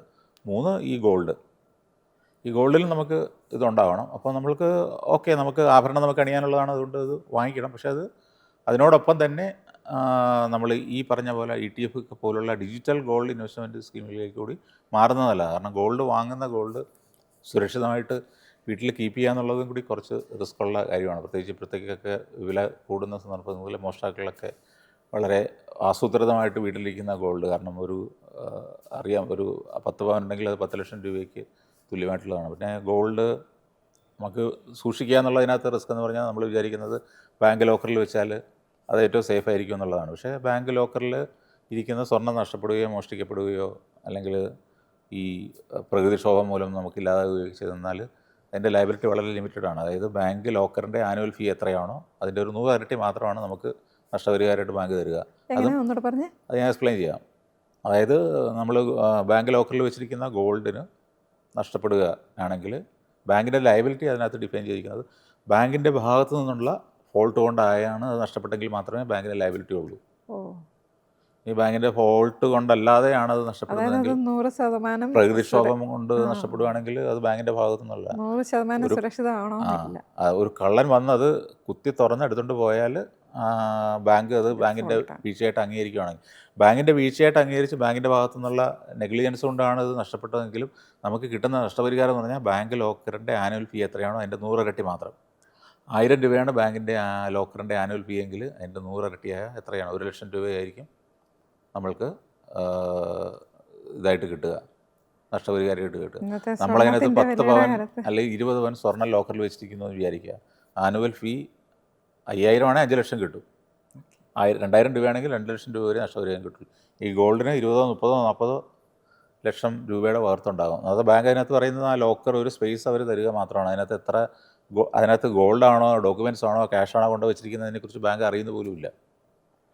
അപ്പോൾ അതാണ് അതിനകത്ത് ഒരു ഇത്. പിന്നെ നമ്മുടെ വീട്ടിലിരിക്കുന്നതിൻ്റെ സുരക്ഷ, നമ്മൾ എത്ര വലിയ ലോക്കറും അലമാരയും സേഫും ഒക്കെ വെച്ചിട്ട് കൂട്ടിയാലും ഒരു കള്ളൻ വന്ന് കയറിയിട്ട് നമ്മളുടെ അടുത്ത് നിന്ന് ഭീഷണിപ്പെടുത്തി കത്തിയോ ആയുധങ്ങളോ കാണിച്ച് ഭീഷണിപ്പെടുത്തിയാൽ നമ്മൾക്കത് എടുത്ത് തുറന്നു കൊടുക്കേണ്ടി വരും. നടക്കുന്നതിലും ഈ റിസ്ക് ഉണ്ടല്ലോ, ഇട്ടുകൊണ്ട് നടക്കുന്നതുള്ളൂ. അപ്പോൾ ഈ റിസ്ക് പറയാനായിട്ട് ആകെ നമ്മുടെ മുമ്പിലുള്ള മാർഗ്ഗം എന്ന് പറഞ്ഞാൽ ലോക്കറിൽ വയ്ക്കുക, 2 ഇൻഷുർ ചെയ്യുക എന്നുള്ളതാണ്. അപ്പോൾ ഇൻഷുറൻസ് പോളിസി ഉണ്ട് ഗോൾഡിന് ഇത് ചെയ്യുന്നത്. അപ്പോൾ ഇൻഷുറൻസ് പോളിസി എടുത്താൽ പോലും അതിലെ നഷ്ടത്തിൻ്റെ ലയബിലിറ്റി അവർ ഡിഫൈൻ ചെയ്തിട്ടുണ്ട്. വീട്ടിൽ നിന്ന് അത് കള്ളൻ പൂട്ട് തുറന്ന് മോട്ടിച്ചാലേ ഇൻഷുറൻസ് സംരക്ഷണം പോലും കിട്ടുള്ളൂ. ഞാൻ നേരത്തെ പറഞ്ഞ പോലെ ഒരു കള്ളൻ വന്ന് നമ്മളെ ഭീഷണിപ്പെടുത്തിയിട്ട് നമ്മൾ തന്നെ താക്കോലെടുത്ത് തുറന്ന് അതെടുക്കാൻ പൂട്ട് തല്ലി പൊളിക്കപ്പെട്ടിട്ടില്ലെങ്കിൽ ഇൻഷുറൻസിൻ്റെ സംരക്ഷണം പോലും കിട്ടില്ല. അപ്പോൾ ഗോൾഡ് വാങ്ങിയാൽ അത് സൂക്ഷിക്കുന്ന കാര്യത്തിൽ റിസ്ക് ഉണ്ട്. അപ്പോൾ ഇതിനകത്ത് സൊല്യൂഷൻ എന്താണെന്ന് ചോദിച്ചു കഴിഞ്ഞാൽ ലോക്കറിൽ വയ്ക്കുക, ലോക്കറിൽ വെച്ചിട്ട് ലോക്കറിലിരിക്കുന്ന ഗോൾഡിന് ഇൻഷുറൻസ് പ്രൊട്ടക്ഷൻ എടുക്കുക എന്നുള്ളതാണ്. അപ്പോൾ ബാങ്കിൽ തരുന്ന ലോക്കർ എപ്പോഴും സേഫ് ആയിരിക്കും. അതിൻ്റെ ഒരു ഷൂരിറ്റി ഉണ്ട്. നമ്മൾ വീട്ടിൽ സൂക്ഷിക്കുന്നത് പോലെയല്ല, കുറച്ച് സേഫായിട്ടുള്ള ഒരു പ്ലേസ് ആയതുകൊണ്ട് അവിടെ അങ്ങനെ മോഷ്ടിക്കപ്പെടാനോ നഷ്ടപ്പെടാനുള്ള സാഹചര്യങ്ങൾ കുറവാണ്. അപ്പോൾ അതായത് സ്വർണം ലോക്കറിൽ വെച്ചാലും അതിന് ഒരു ഇൻഷുറൻസ് നമ്മൾ എടുക്കണം. ലോക്കറിൽ വെച്ചിട്ട് ആ ലോക്കറിൽ വെച്ചിരിക്കുന്ന സ്വർണ്ണത്തിൻ്റെ ഇൻഷുറൻസ് നമ്മൾ എടുക്കണം. ബാങ്ക് തരുമോ അതോ നമ്മൾ ചെയ്യണത്, നമ്മൾ തന്നെ അതിൻ്റെ പ്രീമിയം അടയ്ക്കണം. ബാങ്ക് അങ്ങനെ ഒരു ഇൻഷുറൻസ് ബാങ്ക് അത് ചെയ്യുന്നില്ല. പിന്നെ സേഫായിട്ടുള്ളതെന്ന് പറഞ്ഞാൽ ഹോം ഇൻഷുറൻസിൻ്റെ പരിധിയിൽ വരുന്ന അതെ, ഹോം ഇൻഷുറൻസിൽ വീട്ടിലെ ഹൗസ് ഹോൾഡ് ഐറ്റംസ് ഇത് ചെയ്യുന്ന കൂട്ടത്തിൽ, അല്ല ലോക്കറിനുള്ളത് വേറെ സെപ്പറേറ്റ് ഇൻഷുറൻസ് പോളിസികളുണ്ട്. ലോക്കറിലിരിക്കുന്നത്, വീട്ടിലിരിക്കുന്ന സ്വർണ്ണത്തിന് വേറെ പോളിസികളുണ്ട്. അത് വീട്ടുപകരണങ്ങൾ പിന്നെ ഇൻഷുർ ചെയ്യുന്നപ്പം ടി വി, ഫ്രിഡ്ജ്, വാഷിംഗ് മെഷീനൊക്കെ അതുപോലുള്ള വിലപിടിപ്പുള്ളവ ഇൻഷുർ ചെയ്യുന്നതിൻ്റെ കൂടെ ഗോൾഡ് ചെയ്യാം. അതല്ലെങ്കിൽ ഗോൾഡിന് മാത്രം, വീട്ടിലിരിക്കുന്ന ഗോൾഡിന് മാത്രം ഇൻഷുർ പ്രൊട്ടക്ഷൻ തരുന്ന പോളിസികളുമുണ്ട്. പിന്നെ ഉള്ളത് നമ്മളുടെ ഗോൾഡ് പ്ലഡ്ജ് ചെയ്ത് നമ്മൾ പലരും സേഫാക്കാൻ നോക്കുന്നുണ്ട്. സ്വർണ്ണ പണയ വായ്പ എടുക്കുന്നത് അത് ഓൾമോസ്റ്റ് സേഫാണ്. കാരണം അത് ആ ഇൻഷുറൻസ് ഈ സ്വർണ്ണ വായ്പ തരുന്ന കമ്പനി അവരുടെ സേഫ് ലോക്കറിലിരിക്കുന്ന സ്വർണ്ണത്തിന് അവർ ഇൻഷുറൻസ് കവറേജ് ഉറപ്പാക്കിയിട്ടുള്ളതുകൊണ്ട് അത് കിട്ടും. പക്ഷേ അപ്പോഴും നമുക്ക് ആ ആഭരണം ഒരിക്കലും തിരികെ കിട്ടില്ല. അപ്പോൾ നമ്മളെടുത്ത ലോണിൻ്റെ ബാക്കി തുക എത്രയാണോ അത് മാത്രമേ നമുക്ക് അവിടെ നിന്ന് അവരുടെ കയ്യിൽ നിന്ന് ആ ഗോൾഡ് നഷ്ടപ്പെട്ടാൽ കിട്ടുള്ളൂ. അപ്പോൾ സ്വർണ്ണം നമ്മുടെ നിക്ഷേപമാർഗ്ഗങ്ങളിൽ ഉറപ്പായിട്ടും ഉണ്ടാകണം. അത് ആഭരണമായിട്ടാണെങ്കിൽ അങ്ങനെ, ഡിജിറ്റൽ ഗോൾഡുകളായിട്ടാണെങ്കിൽ അങ്ങനെ, കോയിനോ അല്ലെങ്കിൽ ബാറുകളായിട്ടാണെങ്കിലും അങ്ങനെ. പക്ഷേ ഒരു കാര്യം പ്രത്യേകം ശ്രദ്ധിക്കേണ്ടത്, ലോകത്തെ ഏറ്റവും വലിയ ഫ്ലക്ച്വേറ്റിംഗ് ആയിട്ടുള്ള പ്രൈസിൻ്റെ കാര്യത്തിൽ യാതൊരു ഗ്യാരണ്ടി ഇല്ലാത്തൊരു ഇതാണ് ഗോൾഡ്. ലോകത്ത് മൊത്തം അൺസർട്ടനിറ്റി ഉണ്ടാകുന്ന ഒരു സമയത്താണ് പൊതുവേ ഗോൾഡിൻ്റെ പ്രൈസ് കൂടി നിലയിൽ കണ്ടത്. നമുക്കറിയാം ഇപ്പോഴത്തെ രാഷ്ട്രങ്ങൾക്കിടയിലുള്ള വലിയ പ്രശ്നങ്ങളും ഒക്കെ, പിന്നെ അമേരിക്ക പോലുള്ള രാജ്യങ്ങളുടെ സാമ്പത്തിക നയങ്ങളുമൊക്കെ ഗോൾഡിൻ്റെ പ്രൈസ് അപ്രീസിയേഷൻ വളരെ ഒരു ഇത് ആയിട്ടുണ്ട്. അതുകൊണ്ട് ഇമ്മീഡിയറ്റ് ഭാവിയിൽ സ്വർണ്ണ വില താഴുമോ ഇല്ലയോ എന്നുള്ളതൊന്നും അറിയത്തില്ല. പക്ഷേ വളരെ വിലയിൽ ഒരുപാട് ഫ്ലക്ച്വേഷൻ ഉണ്ടാകുന്ന ഒരു ഇതാണ്. അതുകൊണ്ട് നമ്മുടെ പല പല നിക്ഷേപ മാർഗ്ഗങ്ങൾ നമ്മൾ സ്വീകരിക്കുന്നതിൻ്റെ കൂടെ ഒരു 5 മുതൽ 10% കൂടുതൽ നമ്മുടെ സേവിങ്സ് സ്വർണ്ണത്തിലാകാൻ ഇരിക്കാൻ പ്രത്യേകം ശ്രദ്ധിക്കുന്നത് വളരെ നല്ലതായിരിക്കും. ഈ പറഞ്ഞ കൂട്ടത്തിലൊരു കാര്യം കൂടെ ചോദിക്കട്ടെ. എമർജൻസി ഫണ്ടെന്ന് പറയാറുണ്ട് നമ്മളുടെ അത്യാവശ്യ കാര്യങ്ങൾക്കൊക്കെ വേണ്ടിയിട്ട്. പക്ഷേ സ്ത്രീകളുടെ കയ്യിൽ അങ്ങനെ ഒരു സംഭവമേ ഇല്ലെന്നാണ് എനിക്ക് തോന്നുന്നത്. എമർജൻസി ഫണ്ട് സ്ത്രീകളെ സംബന്ധിച്ചിടത്തോളം എത്രത്തോളം അത്യാവശ്യമാണ്? അങ്ങനെ ഒരു എമർജൻസി കോർപ്പസ് ഉണ്ടാക്കണമെങ്കിൽ എന്ത് ചെയ്യണം? നമുക്കറിയാം, നമുക്ക് ജോലി ഉണ്ടെങ്കിൽ നമുക്ക് വരുമാനം ഉണ്ടാകും. നമുക്ക് ലൈഫ് നമുക്ക് ഇപ്പോൾ ആഗ്രഹിക്കുന്ന രീതിയിൽ കൊണ്ടുപോകാം. പക്ഷേ ഒരു ജോലിയുടെ ബ്രേക്ക് വരികയാണ്, ജോലി നഷ്ടപ്പെടുകയാണ്, അല്ലെങ്കിൽ കുട്ടികളുടെ കാര്യത്തിൽ അത് പ്രത്യേകിച്ച് സംഭവിക്കും. കല്യാണം കഴിഞ്ഞൊരു പ്രഗ്നൻസി അല്ലെങ്കിൽ കുട്ടി ഉണ്ടാകുന്ന ആ വേളയിലൊക്കെ അവർക്ക് ജോലിയിൽ നിന്ന് വിട്ടു നിൽക്കേണ്ടി വരാറുണ്ട്. അതെ. അപ്പോൾ തീർച്ചയായിട്ടും ഇപ്പം വരുമാനം നിലച്ചു കഴിഞ്ഞാൽ നമ്മുടെ ലൈഫ്, ജീവിത ചെലവ് ഏതായാലും അങ്ങനെ തന്നെ മുമ്പോട്ട് കൊണ്ടുപോകും. അതിനകത്ത് എന്തെങ്കിലും സഫർ ചെയ്യാൻ നമ്മൾ ആഗ്രഹിക്കുന്നില്ല. അപ്പോൾ അതുകൊണ്ട് നമുക്ക് കുറേ കാലത്തേക്ക് നമുക്ക് വരുമാനമൊന്നും ഉണ്ടാകാത്ത അവസരം വന്നാൽ നമുക്ക് ആ പ്രതിസന്ധി അതിജീവിക്കാൻ നമുക്കൊരു കംഫർട്ട്, നമുക്കൊരു സുരക്ഷിതത്വം തോന്നണം. പക്ഷേ പൈസ ഇല്ലാത്ത അവസ്ഥയിലാണ് നമ്മൾ വളരെ പാനിക്കായി പോകും. ആ സമയത്ത് നമ്മൾ എടുക്കുന്ന ഡിസിഷൻ എല്ലാം പാളിപ്പോകും. കാരണം അടുത്ത മാസത്തെ ബില്ലടയ്ക്കാൻ നമുക്ക് പൈസ ഇല്ലാത്ത രീതിയിൽ നമ്മൾ ചെയ്യും. അത്ര ഒരു സാഹചര്യം ഒഴിവാക്കാൻ ഏറ്റവും നല്ലത് നമ്മളൊരു എമർജൻസി ഫണ്ട് ഉണ്ടാക്കുക എന്നുള്ളതാണ്. അതിനൊരു 6 മാസം മുതൽ ഒരു വർഷം വരെ, അല്ലെങ്കിൽ ഒരു 3 മാസം മുതൽ ഒരു 6 മാസം വരെയുള്ള ജീവിത ചെലവ്, ഒരു മാസം എത്ര രൂപയാണ് നമുക്ക് ജീവിത ചെലവിന് ആവശ്യമുള്ളത് അതിൻ്റെ ഒരു 3 ഇരട്ടിയോ 6 ഇരട്ടിയോ വരുന്ന ഒരു തുകയാണ് ഈ എമർജൻസി ഫണ്ടായിട്ട് നമ്മൾ ഉണ്ടാക്കേണ്ടത്. അപ്പോൾ അത് ഇമ്മീഡിയറ്റ് ആയിട്ട് നമുക്ക് അത്രയും പൈസ കണ്ടെത്താൻ പറ്റില്ലെങ്കിൽ നമ്മൾ അടുത്ത ഒരു വർഷം കൊണ്ട് ആ പൈസ ഉണ്ടാക്കാൻ മതിയിൽ ഇപ്പോൾ പറഞ്ഞ പോലെ ഈ റിക്കറൻറ്റ് ഡിപ്പോസിറ്റ് അതിനൊരു പവർഫുൾ ആയിട്ടുള്ളൊരു മാർഗ്ഗമാണ്. ഓരോ മാസവും നമ്മൾ കിട്ടുന്ന സാലറിയിൽ നിന്ന് അത്രയും തുക മാറ്റി വെച്ചിട്ട് നമ്മുടെ 6 മാസത്തേക്കുള്ള ജീവിത ചെലവിനുള്ള ഫണ്ട് എത്രയാണോ എന്ന് കണ്ടെത്തിയിട്ട് അതിനെ 6 കൊണ്ട് ഡിവൈഡ് ചെയ്ത് ആ തുക എല്ലാ മാസവും മാറ്റി വെച്ചത് ഒരു കോർപ്പസ് ഫണ്ടാക്കി എടുക്കുക. എന്തെങ്കിലും ആവശ്യം വരുമ്പോഴത്തേക്ക് ആ ഫണ്ടിൽ നിന്നുള്ള പൈസ എടുക്കുകയാണെങ്കിൽ ഇമ്മീഡിയറ്റ് ആയിട്ട് അത് റീകൂപ്പ് ചെയ്യണം. അതിലേക്ക് അത്രയും തുക, ആ ഫണ്ട് നമ്മളുടെ ജീവിതകാലം മുഴുവനും ഒരു എമർജൻസി ഫണ്ടായിട്ട് നമുക്ക് ഉണ്ടാകണം. അത് നൽകുന്ന ഒരു കംഫർട്ട് എന്ന് പറഞ്ഞാൽ വളരെ വലുതാണ്. ഇപ്പം മലയാളികളുടെ കാര്യത്തിൽ അത് മെയിലായാലും ഫീമെയിലായാലും ഈ എമർജൻസി ഫണ്ടെന്നുള്ളത്, ഒരു മാസം സാലറി വൈകിയാൽ, സാലറിഡ് ഇൻകംകാരുടെ കാര്യമാണ് ഞാൻ പറയുന്നത്, സാലറി വൈകിയാൽ EMI മുഴുവൻ തെറ്റും, നമ്മുടെ സിബിൽ സ്കോർ മൊത്തം മോശമാകും, ഇലക്ട്രിസിറ്റി ബില്ല് അടയ്ക്കാൻ പറ്റാതെ വരും. അത് സാലറി വൈകിയാലുള്ളത്, ജോലി തന്നെ നഷ്ടപ്പെടുകയാണെങ്കിൽ ഇതെല്ലാം നേരെ പ്രശ്നത്തിലാകും. പ്രത്യേകിച്ചും ഇന്നത്തെ കാലത്ത് ക്രെഡിറ്റ് കാർഡൊക്കെ ഉപയോഗിച്ച് പർച്ചേസിങ്ങും സ്പെൻഡിങ്ങും ഒക്കെ വളരെ കൂടുതലാണ്. ആ സമയത്ത് ഇതുപോലെ എമർജൻസി ഫണ്ടിന് വളരെ ഇമ്പോർട്ടൻസ് ഉണ്ട്. വളരെ അതുകൊണ്ട് ഈ ഫിനാൻഷ്യൽ ഫ്രീഡത്തിലേക്കുള്ള ഏറ്റവും ആദ്യത്തെ ചുവടുവയ്പ്പിൽ അവർ ഏറ്റവും ആദ്യം ഉണ്ടാക്കേണ്ടതെന്ന് പറഞ്ഞാൽ ഈ എമർജൻസി ഫണ്ടിൻ്റെ ഒരു രൂപീകരണം തന്നെയാണ്. അപ്പോൾ കാര്യത്തിൽ വളരെ ശ്രദ്ധിക്കണം. അപ്പോൾ അതിന് വേണ്ടിയിട്ട് ഈ പറഞ്ഞ രീതിയിലുള്ള മാർഗ്ഗങ്ങൾ, നിക്ഷേപ സ്കീമുകൾ, ഇനി അതൊന്നും ഇല്ലെങ്കിൽ സേവിങ്സ് ബാങ്കിൽ പൈസ ഇട്ടുകൊണ്ടിരുന്നാലും മതി. ഏതെങ്കിലും ഇതിന് വേണ്ടിയിട്ടൊരു ഡിപ്പോസിറ്റ് സ്കീം ആവിഷ്കരിക്കണം എന്ന് തന്നെ ഇല്ല. പക്ഷേ അത് നമ്മുടെ അക്കൗണ്ടിൽ എപ്പോഴും ഉണ്ടായിരിക്കണം. സ്ത്രീകളെ സംബന്ധിച്ച് ഇവർ ഇത്തരം കാര്യങ്ങളൊക്കെ എനിക്ക് തോന്നുന്നു കുറച്ചൊക്കെ സ്മാർട്ടായിട്ട് കൊണ്ടുപോകാറുണ്ട്. പെൺകുട്ടികൾ സ്പെൻഡിങ്ങിൻ്റെ കാര്യത്തിലൊക്കെ വളരെ കരുതലോടെയാണ് പലപ്പോഴും പോകാറുള്ളത്. പക്ഷേ എന്നിരുന്നാലും ഇവർ ചിലപ്പോൾ ചില മണ്ടത്തരങ്ങളൊക്കെ കാണിക്കാറുണ്ട്. എന്തൊക്കെയാണ് സ്ത്രീകൾക്ക് സംഭവിക്കാവുന്ന, സാമ്പത്തികമായിട്ട് സംഭവിക്കാവുന്ന പിഴവുകൾ? അതിൽ നിന്ന് എങ്ങനെ അവർക്ക് സ്വയം സേഫ് ഗാർഡ് ചെയ്യാൻ പറ്റും?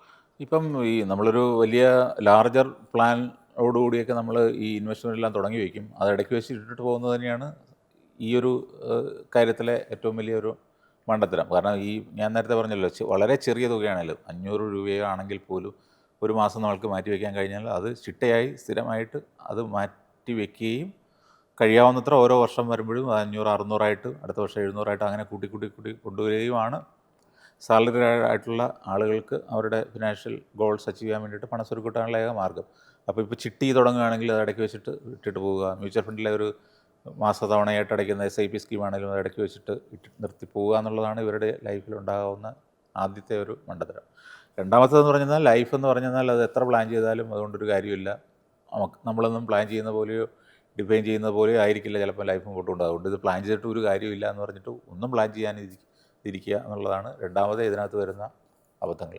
പിന്നെ ഈ പറഞ്ഞതുപോലെ നമ്മുടെ ഫിനാൻഷ്യൽ ഗോൾസ് എന്തൊക്കെയാണെന്നുള്ളത് നേരത്തെ തന്നെ അതിനെക്കുറിച്ചൊന്ന് ആലോചിക്കുകയും മുന്നൊരുക്കവും നടത്താതിരിക്കുക എന്നുള്ളത് അതിനകത്ത് മറ്റൊരു മാർഗ്ഗമാണ്. ഡിജിറ്റൽ വാലറ്റുകളും ഡിജിറ്റൽ പേയ്മെൻറ്റ് ഒക്കെ ഉപയോഗിക്കുമ്പോൾ ഉണ്ടാകുന്ന ഒരു അബദ്ധങ്ങളാണ് അതിനകത്ത് മൂന്നാമത് വരിക. പിന്നെ നമ്മുടെ ATM കാർഡൊക്കെ നമ്മൾ സ്നേഹമുള്ള ഭർത്താവിനും നമ്മുടെ സുഹൃത്തുക്കൾക്കും ഒക്കെ ഉപയോഗിക്കാൻ വേണ്ടിയിട്ട് കൊടുക്കും. ഇത് പലരും ചെയ്യുന്ന അബദ്ധമാണ് കേട്ടോ. വളരെ മിടുക്കരായിട്ടുള്ള, നമുക്ക് വിശ്വസിക്കാൻ പോലും പറ്റാത്തത്ര മിടുക്കരായിട്ടുള്ള പെൺകുട്ടികൾ വരെ ഈ പറഞ്ഞതുപോലെ സുഹൃത്തുക്കൾക്ക് അതല്ലെങ്കിൽ ആർക്കെങ്കിലും കസിൻസിനും ഒക്കെ ഇതുപോലെ കാർഡുകൾ ഉപയോഗിക്കാൻ കൊടുക്കാറുണ്ട്. ക്രെഡിറ്റ് കാർഡിൻ്റെ കാര്യത്തിലായാലും ഒക്കെ ഇത് നടക്കാൻ, ക്രെഡിറ്റ് കാർഡിൻ്റെയൊക്കെ പിന്നൊക്കെ ചിലപ്പോൾ അവർക്കറിയില്ല, അവർ ചിലപ്പം കൊടുത്തിട്ടുള്ള ആളോടായിരിക്കും ചോദിക്കുക. ഈ കാർഡുകളുടെ കാര്യം ഉപയോഗിക്കുന്നത്, കാർഡുകൾ ബാങ്കുകൾ ഇഷ്യൂ ചെയ്തിരിക്കുന്നത് ആ കാർഡ് ഹോൾഡർക്ക് മാത്രമാണ് അത് ഉപയോഗിക്കാനുള്ള അവകാശമുള്ളത്. അതിനുമേൽ വേറെ പവർ ഓഫ് അറ്റോർണി അല്ലെങ്കിൽ വേറെ അത് ട്രാൻസ്ഫർ ചെയ്യാനുള്ള ഒരു അവകാശമില്ല. നിങ്ങളൊരു ATM പോയിട്ട് നിങ്ങളൊരു 10,000 രൂപ വിഡ്രോ ചെയ്യാൻ ശ്രമിച്ചു, വൈഫിൻ്റെയോ അല്ലെങ്കിൽ സ്ത്രീ സുഹൃത്തിൻ്റെയോ കാർഡ് ഉപയോഗിച്ചിട്ട് നിങ്ങൾ ATM കാർഡിൽ നിന്ന് 10,000 രൂപ വിഡ്രോ ചെയ്യാൻ ശ്രമിച്ചു, ബാങ്കിൽ നിന്ന് പൈസ ഡിസ്പെൻസ് ആയില്ല എന്ന് വിചാരിക്കുക. പക്ഷേ നിങ്ങൾ അക്കൗണ്ടിൽ നോക്കുമ്പോഴത്തേക്ക് ആ പൈസ നിങ്ങളുടെ അടുത്ത് നിന്ന് ഡെബിറ്റായി പോയതായിട്ടും കാണുന്നുണ്ട്.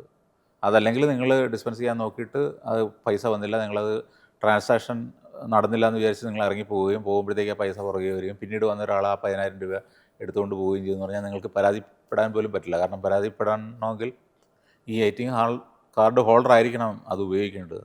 നിങ്ങൾ പറയും ഭാര്യയുടെ കാർഡ് ഞാൻ ഉപയോഗിച്ചു എന്ന് പറഞ്ഞ് ബാങ്കിന് പരാതി കൊടുത്താൽ നിങ്ങൾ അൺഓതറൈസ്ഡ് യൂസ് ചെയ്തതിന് വേണ്ടിയിട്ട് നിങ്ങൾക്കെതിരെ ആയിരിക്കും ബാങ്ക് ആക്ഷൻ എടുക്കുക.